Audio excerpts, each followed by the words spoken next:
capítulo 12 de Daniel. Capítulo 12, versículo 1. Enquanto você vai abrindo aí, quando você vai vendo, eu queria que você entendesse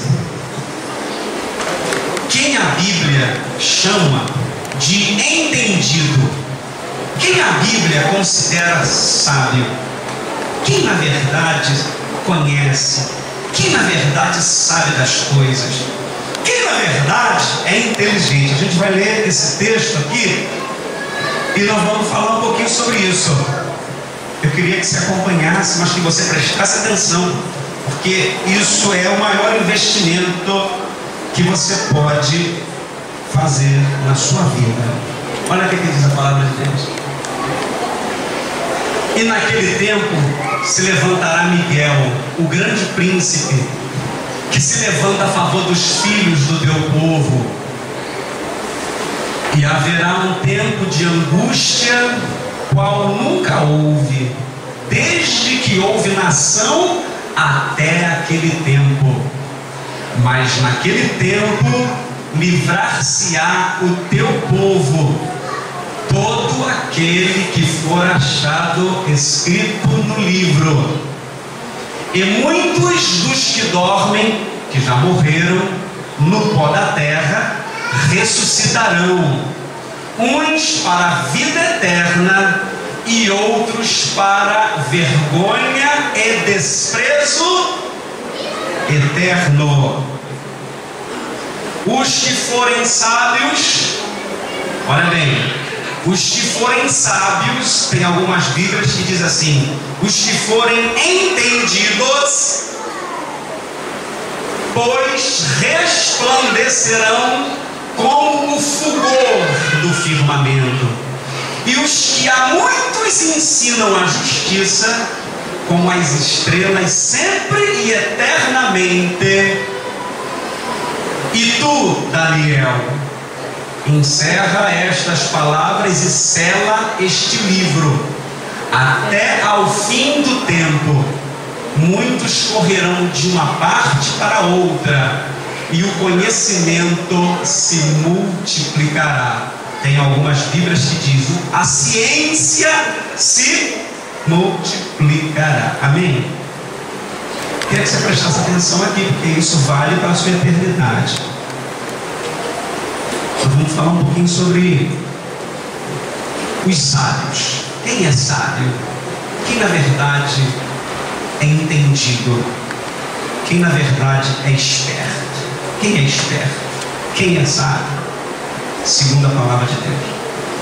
Então, no versículo 1, a parte A do versículo 1, se a irmã puder botar aí, a parte A do versículo 1 diz assim, naquele tempo se levantará Miguel, o grande príncipe, que se levanta a favor dos filhos do teu povo. E haverá um tempo de quê? Angústia. E essa angústia não é uma angústia qualquer. Não é uma angústia até de você perder um filho, não. É uma angústia complicada, né? Quando se a pessoa perde um filho, quem já perdeu aqui sabe o que é a angústia de perder um filho.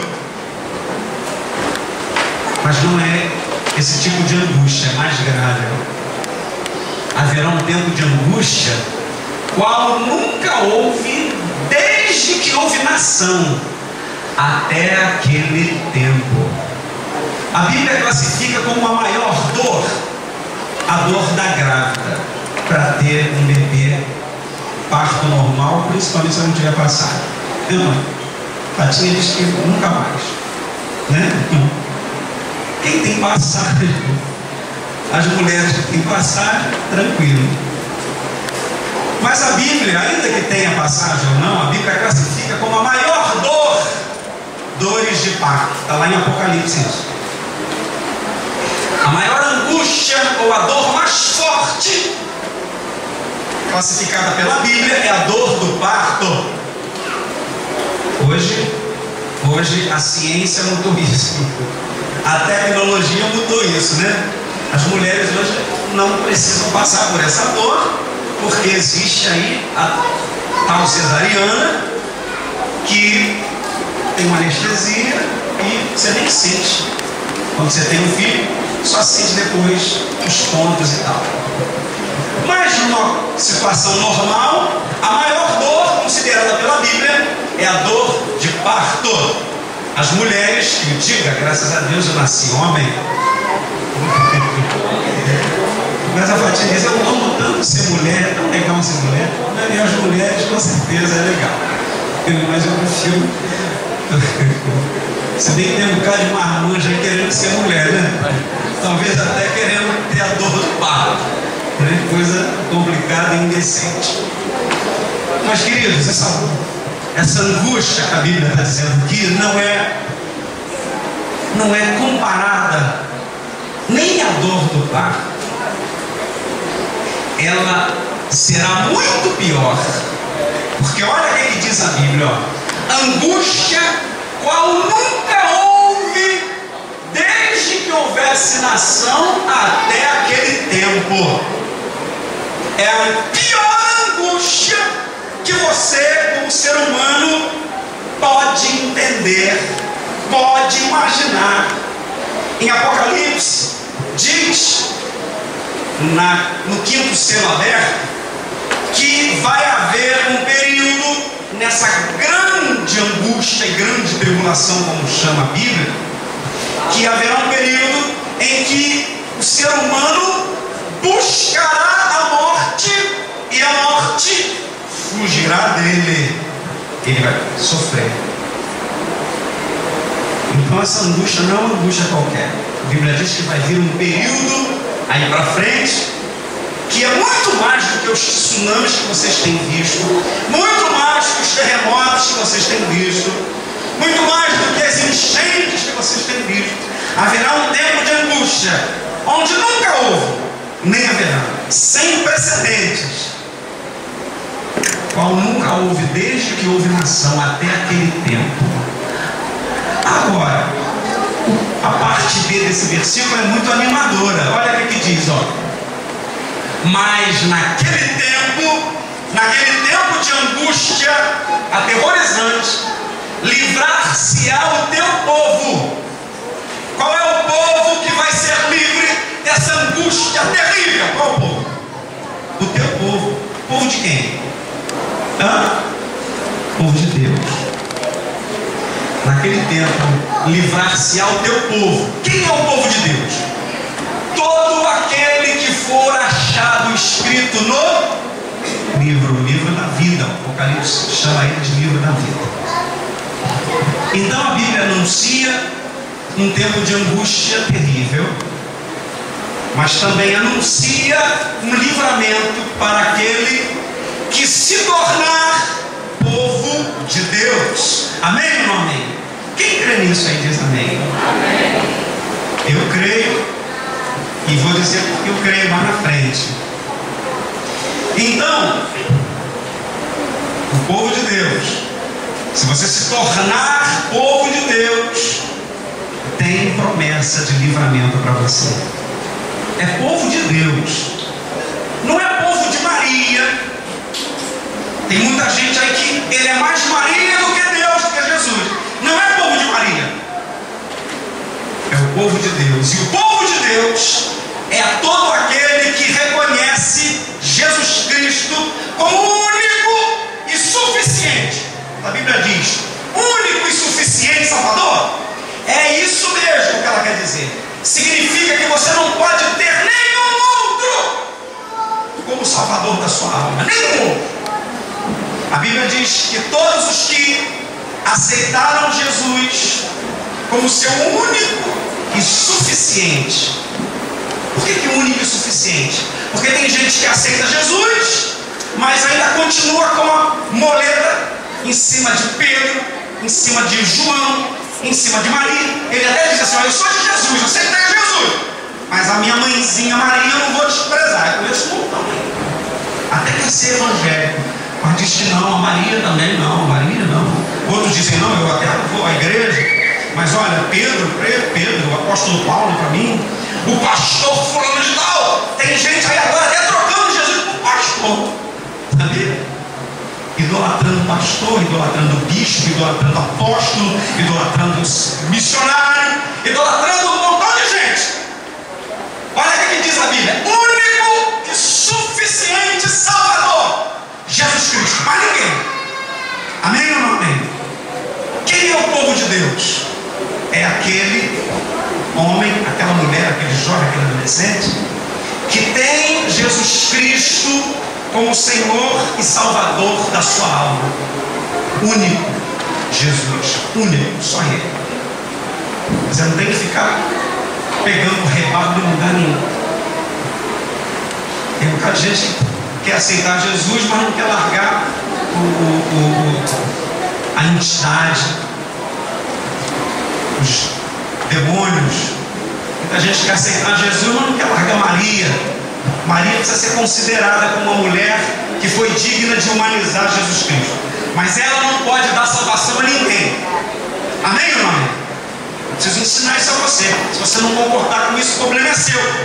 A Bíblia diz que os sábios e entendidos é que vão ser livres dessa grande angústia. E aí, meu filho, a sabedoria cabe a você. Eu só estou te orientando. Se você quiser crer, bem para você. Se você não quer crer, não posso fazer nada. Mas tem muita gente que ainda não se desvencilhou dos outros, não tem Jesus como seu único e suficiente Salvador. Então, quem vai ser livre? Todo aquele que for achado escrito no livro da vida. Seu nome vai ter que estar escrito no livro da vida. E só tem uma forma do seu nome ser escrito no livro da vida. Eu já falei, aceitando Jesus como seu único, suficiente Salvador. Quem crê nisso aí? Então tem uma promessa de livramento para aqueles que se tornarem povo de Deus. Aí a opção também é sua. Se você quiser se tornar um servo, filho de Deus, se você entender a mensagem que você está ouvindo agora, você vai ser livre dessa angústia que a gente está vendo aí na palavra de Deus. E eu vou te dizer depois por que a gente precisa ser inteligente para crer nisso. O versículo 2, por favor, bota o versículo 2, diz assim, e muitos dos que dormem no pó da terra ressuscitarão, uns para a vida eterna e outros para vergonha e desprezo eterno. Aí muita gente pergunta, e esse versículo responde: qual é a situação dos mortos? Eles ressuscitarão, todos eles, sem exceção. Todos os mortos um dia ressuscitarão, ou seja, vão voltar à consciência deles para encararem o trono branco. Todos, sem exceção, querendo você ou não, acreditando você nisso ou não, um dia você vai ressuscitar. Se você morrer antes desse tempo, você vai ressuscitar e você vai encarar o julgamento do trono branco, que está também em Apocalipse. Só que tem um detalhe: os que morreram em Cristo, os que morreram como povo de Deus, são aqueles que ressuscitarão para a vida eterna. Vida eterna de paz, gozo, felicidade. E outros, os que morreram sem entender essa palavra que estamos ouvindo agora, não aceitaram, não creram, desprezaram, eles ressuscitarão para vergonha e desprezo momentâneo. Momentâneo? Não. Eterno. Todos ressuscitarão. Uns para a vida eterna, outros para vergonha e desprezo eterno. E a Bíblia diz lá em Apocalipse 21 que eles serão lançados em um lago de fogo ardente. Eu sempre ensino isso, que a maior mensagem da Bíblia é essa: lago de fogo ardente, e o tormento será eterno, não cessa nem de dia nem de noite. Amém? É assim que diz a palavra de Deus.